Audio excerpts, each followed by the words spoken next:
Bapak, Ibu, saudara-saudari, dan adik-adik yang dikasihi Tuhan, selamat pagi, salam sehat.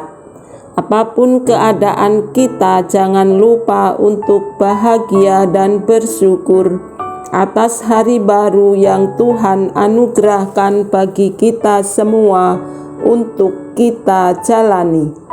Hari ini Jumat 29 April 2022.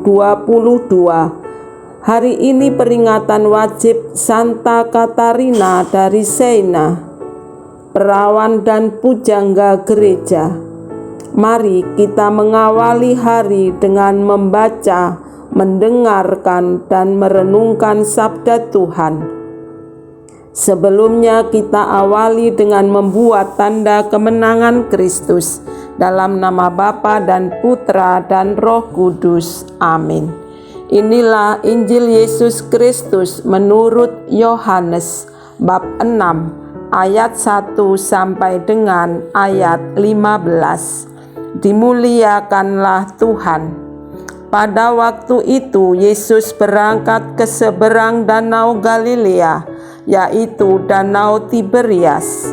Orang banyak berbondong-bondong mengikuti Dia karena mereka melihat mujizat-mujizat penyembuhan yang diadakannya terhadap orang-orang sakit.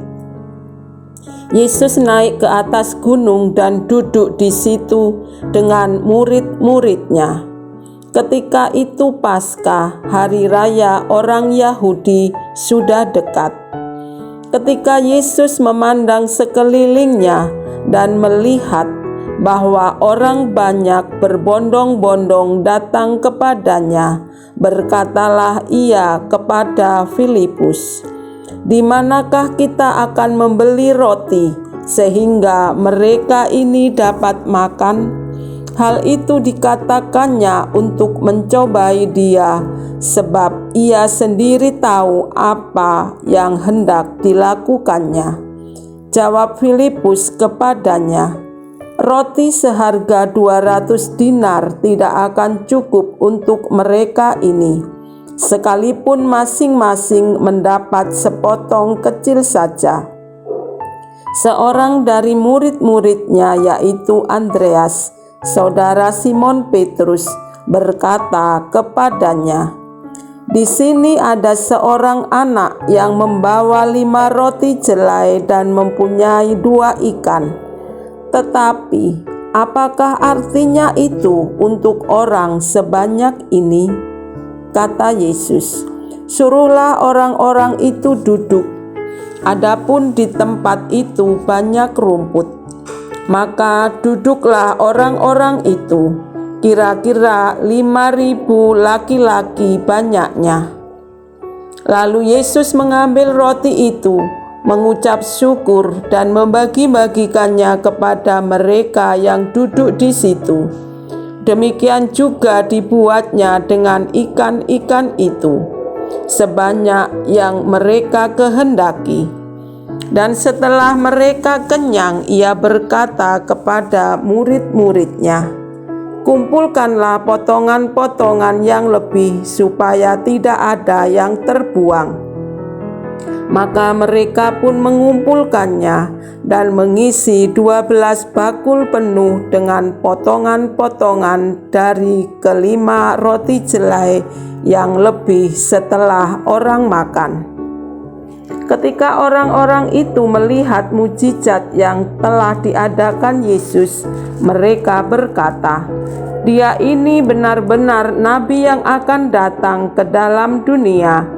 Karena Yesus tahu bahwa mereka akan datang dan hendak membawa Dia dengan paksa untuk dijadikan raja, Ia menyingkir lagi ke gunung seorang diri. Demikianlah sabda Tuhan. Terpujilah Kristus. Bapak, Ibu, saudara-saudari, dan adik-adik yang dikasihi Tuhan, bacaan Injil yang baru kita dengar ini mengajak kita untuk rela berbagi kepada sesama, seperti seorang anak yang mempunyai 5 roti jelai dan 2 ikan, diberikan untuk dibagikan kepada orang banyak. Ternyata setelah diberkati oleh Yesus dan mengucap syukur, kemudian dibagi-bagikan, malah berkelebihan. Bagaimana dengan kita? Apakah kita juga rela berbagi dengan sesama yang membutuhkan? Mari kita belajar dari perikop hari ini untuk tidak takut berbagi walau mempunyai sedikit, dan tidak menunggu punya banyak baru berbagi. Percayalah, Tuhan akan mencukupkan semuanya kalau kita dengan rela berbagi dengan sesama yang membutuhkan. Marilah berdoa. Tuhan Yesus, terima kasih atas keteladanan-Mu yang dengan rela memberi kepada yang membutuhkan. Semoga kami pun tergerak untuk mudah berbagi dengan sesama kami yang membutuhkan uluran tangan kami. Amin. Dalam nama Bapa dan Putra dan Roh Kudus. Amin. Selamat beraktivitas. Tuhan memberkati.